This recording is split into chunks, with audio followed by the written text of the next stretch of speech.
Assalamualaikum warahmatullahi wabarakatuh. Hai anak-anakku, hari ini kita akan belajar mengenai hidup rukun di rumah, tema 1, subtema 1. Nah, hari ini kita akan belajar bersama Udin, kakak Udin yaitu Mutiara, ayah Udin dan ibu Udin. Nah, hari ini kita akan belajar mengenai rukun. Rukun terdiri dari 5 huruf. Yang pertama R, U, K, U, N. Rukun.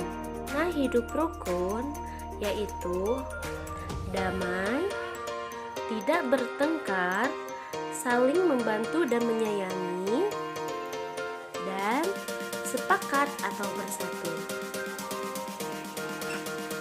Hidup rukun di rumah artinya hidup dengan damai beserta anggota keluarga, saling menyayangi, saling mengasihi, saling menghormati, dan tidak bermusuhan atau tidak saling bertengkar. Itulah hidup rukun di rumah.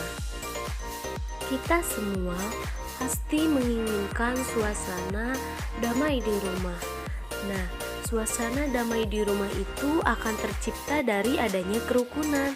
Ibu dan ayah rukun, kakak dan adik rukun. Anggota keluarga menjaga kerukunan di rumah. Adapun beberapa contoh hidup rukun di rumah antara lain belajar bersama saudara. Coba lihat itu, Udin beserta Mutiara sebagai kakak beradik, mereka belajar bersama. Yang kedua adalah sesama saudara kita harus saling membantu. Contohnya ini, Mutiara yang membantu Udin yang sedang kesulitan. Contoh yang ketiga yaitu Udin yang membantu kakaknya nyiram tanaman. Kemudian sesama saudara harus hidup rukun, saling menyayangi. Nah, itulah contoh hidup rukun di rumah. Nah, gimana? Kalian sudah tahu mengenai hidup rukun di rumah? Nah, mungkin kalian juga ingin hidup rukun bersama kakak, adik, ayah, kakek, nenek, dan saudara lainnya. Nah, sekarang kita lanjut ya ke pembelajaran 1. Selanjutnya, Udin mempunyai kakak perempuan yang bernama Mutiara. Udin dan Mutiara selalu menjaga kerukunan di rumah seperti contoh yang tadi. Ayah dan ibu menyayangi Mutiara dan Udin. Yuk kita baca ya anak-anak. Suatu hari, ayah membawakan buah tangan untuk Mutiara dan Udin. Mutiara mendapatkan buku cerita. Udin mendapatkan mainan. Mutiara dan Udin berterima kasih kepada ayah dan ibu. Mutiara dan Udin tidak saling berebut oleh-oleh. Ayah dan ibu bahagia melihat buah hati mereka selalu hidup rukun. Nah, bacaan di atas menunjukkan bahwa ayah dan ibu itu sangat menyayangi Mutiara dan Udin. Jadi, ayah membawakan buah tangan untuk Mutiara dan Udin. Coba, adakah kata yang kamu tidak tahu artinya dari bacaan tadi? Kira-kira apa ya? Nah, betul. Ada kata buah tangan dan buah hati. Apakah tangan dan hati kita punya buah? Seperti pepaya, apel, atau mangga? Bukan itu maksudnya. Tapi buah tangan dan buah hati itu adalah suatu ungkapan. Ungkapan itu apa ya? Nah, ungkapan adalah gabungan kata yang memiliki arti berbeda dengan kata asalnya. Jadi, kata tersebut memiliki arti ya. Jadi, setiap ungkapan itu ada artinya ya.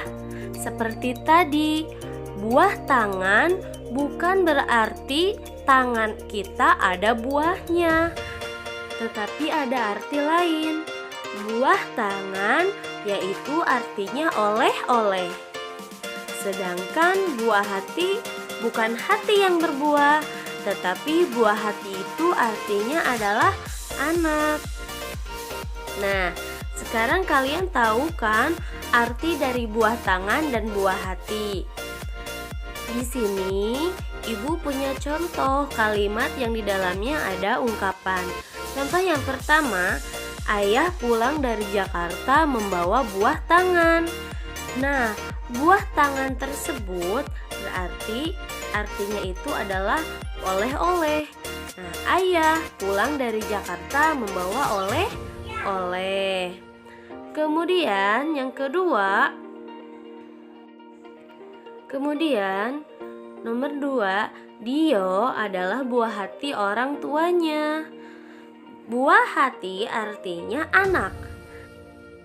Maka artinya Dio adalah anak orang tuanya. Nah, itulah contoh dari berbagai macam ungkapan. Yuk kita belajar ungkapan lagi yang lainnya. Contoh yang lainnya, Dedi adalah anak yang murah hati. Murah hati artinya suka memberi atau dermawan. Kemudian, Dodo sudah banyak makan asam garam dalam kegiatan naik gunung. Makan asam garam artinya berpengalaman. Kemudian, Sinta anak yang cepat kaki ringan tangan. Cepat kaki ringan tangan artinya suka membantu. Roni adalah anak yang lurus hati. Lurus hati artinya jujur. Kemudian Kirana membantu Tony dengan berat hati. Berat hati artinya tidak ikhlas. Kemudian, meskipun juara kelas, Dea tidak besar kepala. Besar kepala artinya sombong. Budi anak yang rendah hati. Rendah hati artinya tidak sombong. Meskipun banyak masalah, ayah selalu menyelesaikannya dengan kepala dingin. Kepala dingin artinya tenang. Nah, sekarang kalian sudah tahu kan mengenai rukun hidup dan makna ungkapan? Nah, sekarang tugas kalian yang pertama yaitu membuat kalimat dari makna ungkapan di bawah ini. Buah tangan, rendah hati, kepala besar, berat hati, dan kepala dingin. Kedua, praktekkan contoh hidup rukun di rumah, difotokan dan dikirimkan ke ibu ya. Sekian pembelajaran kali ini. Terima kasih. Wassalamualaikum warahmatullahi wabarakatuh.